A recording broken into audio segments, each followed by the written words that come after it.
Top bullies checking in. Hey, boy out, man. Crazy, crazy. Yo, what up, though? It's your boy Everyday Inc. Welcome to Only Ace Bully Camp. If you're new here, make sure you go ahead and dab on the subscribe button. Don't forget, when you subscribe over here, you're not just a subscriber. You're part of the family now, you feel me? So make sure you go ahead and join Ape Squad now. Also, make sure you go ahead and smack that notification bell. That way you know when your boy's about to drop the new heat, because I do drop heat on a regular basis, so stay tuned in. Guys, this is Efrain Blanco. I'm the owner of Mr. Problems, and my bully camp is Top Bullies _ on Instagram and Efrain Blanco on Facebook. So we got some crazy questions, man, we want to ask you, bro. What's the best pro and the worst con of owning a top stud?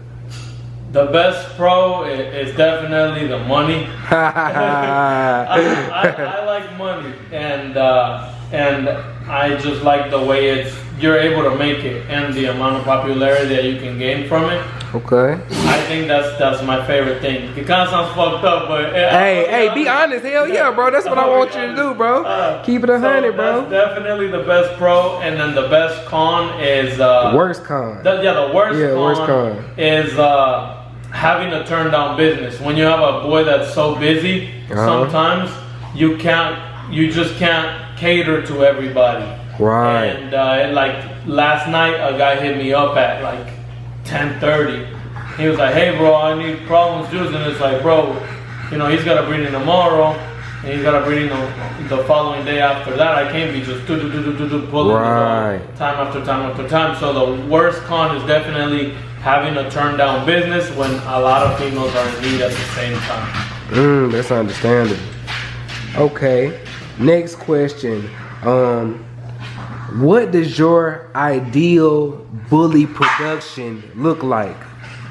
My ideal bully production, it's changed a lot over the years, because as the years go, the market just develops into something else. Like when I came in, never did I ever think I'd be breeding Merles, because I didn't like Merles when I came in. Right. It was always I was messing with the Cali breeders and stuff like that, so it was like a dirty color. Yeah, that's what we referred to. It's like, we would joke, we would sit down and joke, we'd be like, what's the worst color, Brindle or Merle? You know what I'm saying? Yeah. And now I'm looking over here, I have a fucking Merle stud, but it just, the market developed. It's kind of like fashion, you know? We used to wear like baggy ass pants back then. Now it's fitted. We don't do it so much. Yeah, we don't do it so much now. And you know, it goes in and out and in and out. So I would have never thought I'd like Merle so much, but my ideal bully production now is try Merle. Okay. Has to have the 10 points. Try Merle, either Isabella or Lilac Merle or Chocolate Merle, and it has to be tried. I like a tail always on it. Oh yeah. Nice thick rear. I don't like them, you know, and also with my experience with smaller dogs, I don't like them so small anymore. Because too small is just problematic. It can't be. Whatever people say it's not, it's blah blah blah. I breed perfect small dogs. It's bullshit. There's always something that you gotta deal with the small stuff, especially producing small dogs. You have litters. A lot of them die. You know, a lot of them make it. The things that we don't typically say as breeders. You know, I'm not gonna say I had a 6-piece and fucking 5 of them died. You know. Right.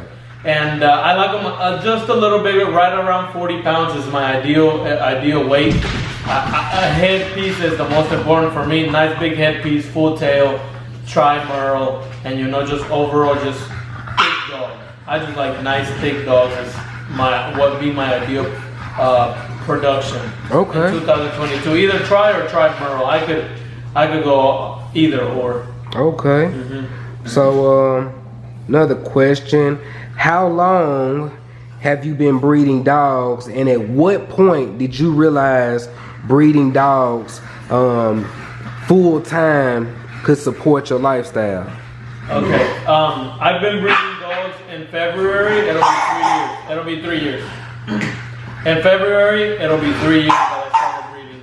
And before that, I did landscaping, and I did landscaping. I did some contracts with golf courses, and I had big accounts that I did, and I was making really good money. I was making 6 figures off of landscaping yearly. But then when I realized that, you know, I could breed dogs full time was when I had my first litter. And you know, we had a litter of 9 puppies. Then you know, you're like 5,000, 6,000, 7,000, 8,000. You know, you hit one for like 10,000, you're like, oh wait, this money's a little different. You know, if I could repeatedly do this 5 times a year, I don't really gotta do shit. Right. So that's when it really turned around. When I was looking at my landscaping numbers. It was like, so I'm bringing this much monthly, and I'm working this much. And then if you average out the litter, whatever, the months that it took to the investment or whatever, and I was like, all right, now this is a little different, and I'm bringing a lot more money. So can I go full on and dedicate my full time and, you know, develop it? Just because my landscaping business, it wasn't a day to night type of thing. It was, you know, years of building up to the clientele to get to 6 figures. But then I saw how easier it was to scale dogs as if it was to scale like other physical business that I knew how to do at the time.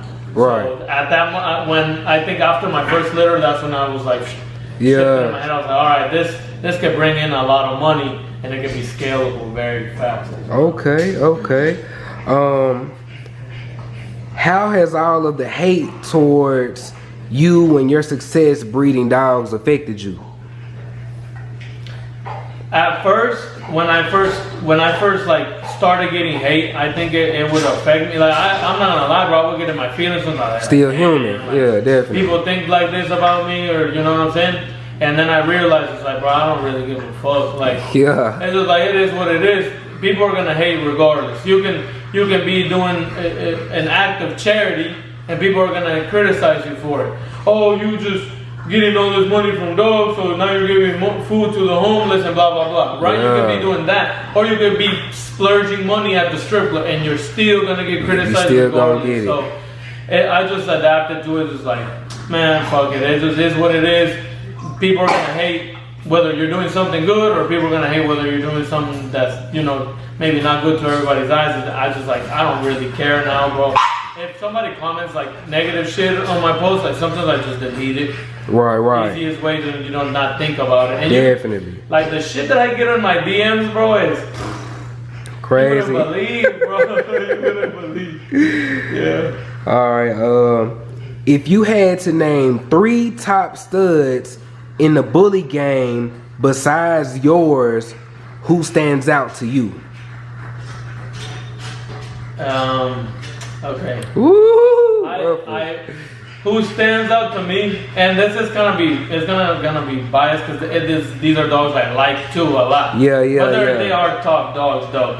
I'm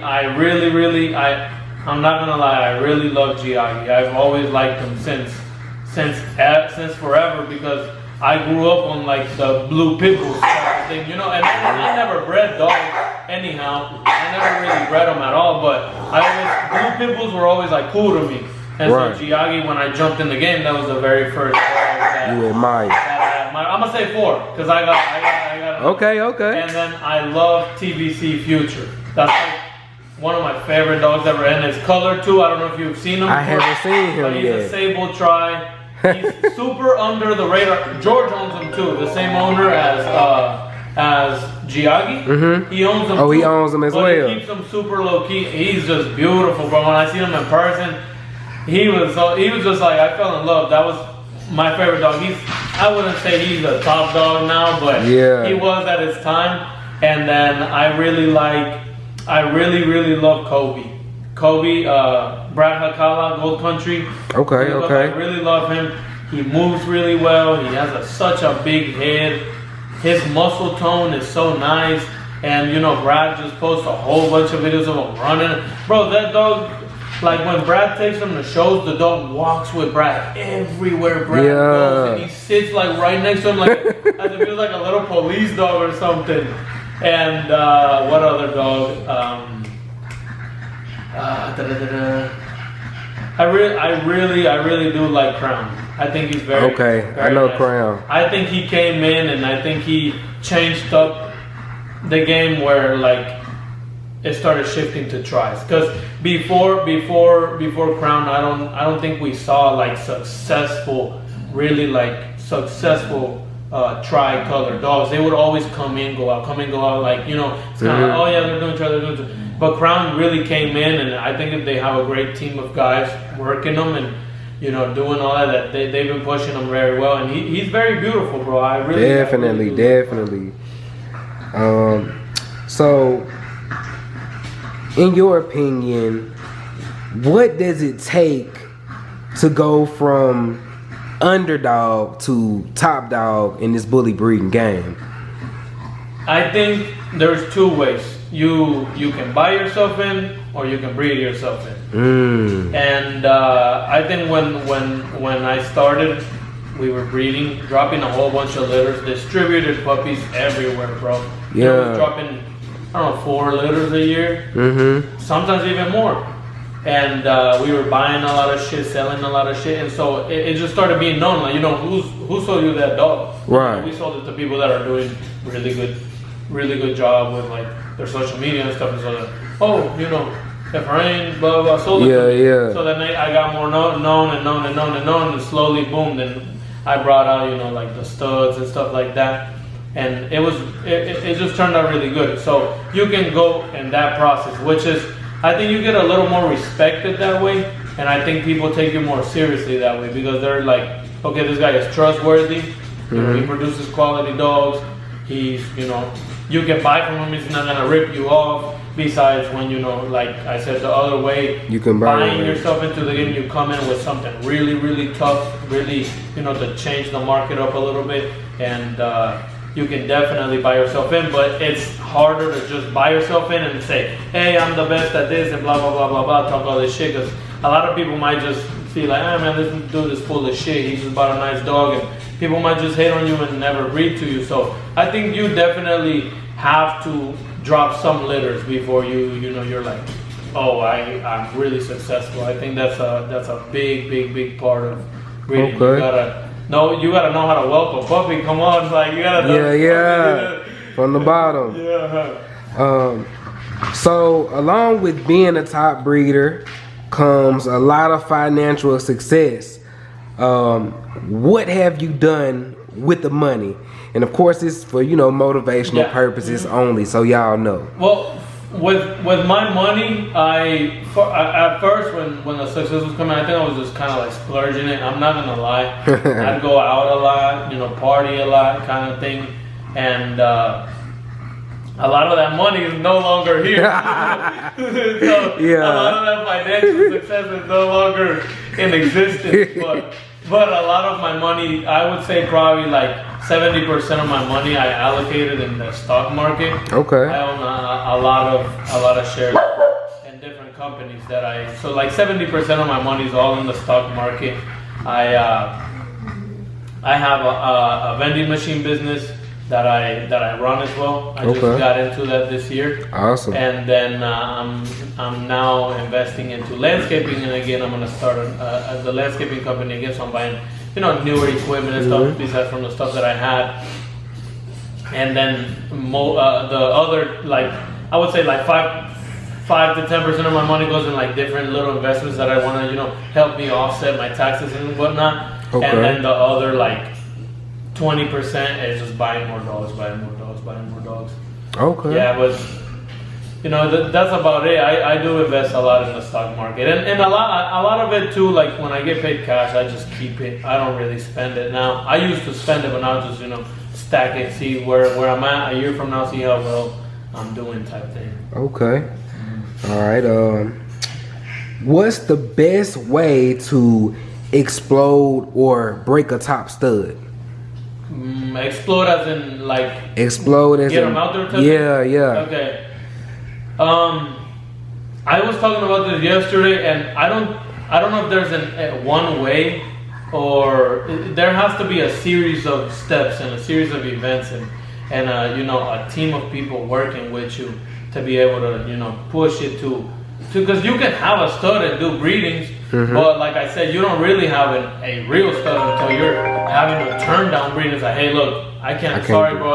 I know you got that money for me, but sorry, today I can't. I can't give. So I think first off, I think it's very good pictures. Very, very good pictures. Because just like, when you came in, you were talking about, oh, he looks much bigger than he actually is in person. And you want to capture that. You want to capture that perfect picture to try to make it seem as real as possible. Yeah. And just really good pictures. Just talking shit here and there. I think that has to do. Add a little bit of controversy here and there. And don't ever be afraid to pay for promotion. You ask somebody, hey, somebody's got a nice following. Bro, I've spent $2,500 for somebody to post my dog. Yeah. And it's just like, it's crazy. I didn't get shit out of that $2,500. And I've also paid people, pages or people with $60, $50, and I've gotten stud fees out of that. So you just can't be afraid to spend money. I think to break your stud and push them out to the limits is definitely you gotta be at shows. That's one way. But you don't necessarily need to be at shows. You can still do it on social media. And don't be afraid to spend money. Always invest money into the stuff as much as you can push them. Do your best to just throw them out there. And obviously productions and all that stuff will come with it. But to break them out there, most definitely get them right on social media first. Okay. Will we see any French bulldogs from top bullies in the future? Yes. Definitely want to get into something really tough. Like I want to come in and I want to make a statement. It's kind of like I want to come in and be like, yo, damn, he's got a badass Frenchie. So first I went on the route, the stud route of owning a male Frenchie, and I've been back and forth. Should I get a female? Should I get a male? Should I get a female? Should I get a male? But I want to get with the right people, because my market as it is, it's not a bully market.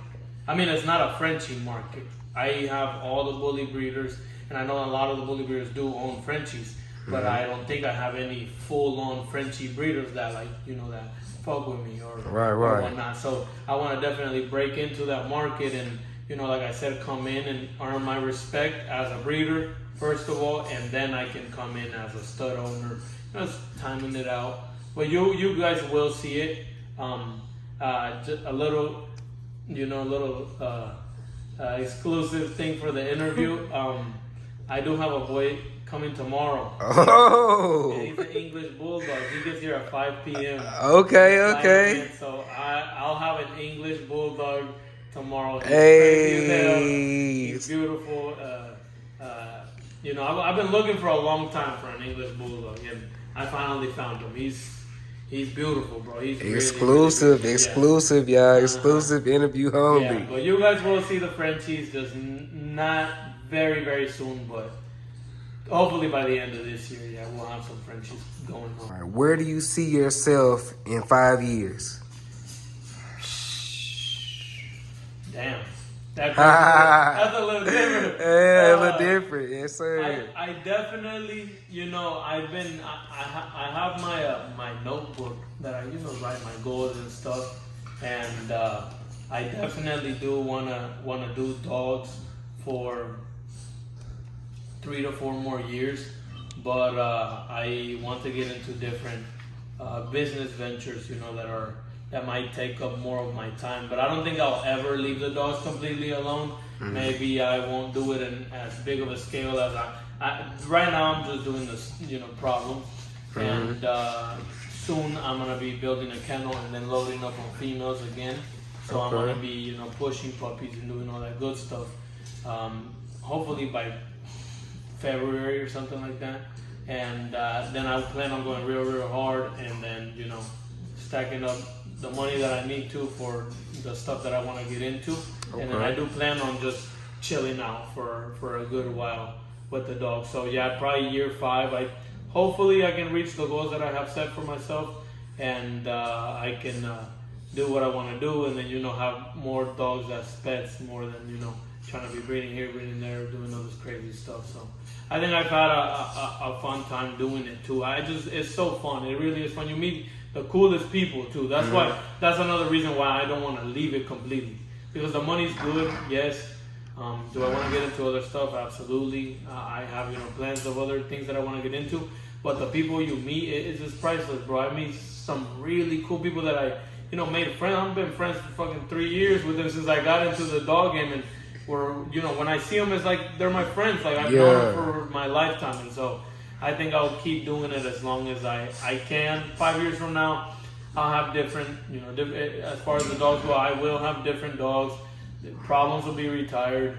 I'll have different dogs. I'll probably, have a problems line by that time. And I definitely plan on keeping Merle and Try. That's going to be my main focus on dogs. So as far as, breeding goes, further out these years, I'm going to just be breeding Merle and Try, Merle and Try, Merle and Try, Merle and Try. That's all I'm going to be breeding. Okay. All right, man. Awesome. There y'all have it, family, man. If you new here, make sure you go ahead and subscribe to Only Apes Bully Camp and become part of the Ape Squad. Join the family. Once again, sending you all love, peace, joy, kindness, prosperity. And I love y'all. Sending y'all all of that from this side of the camera to your side of the camera. And I'll see you guys in the very next video, so stay tuned.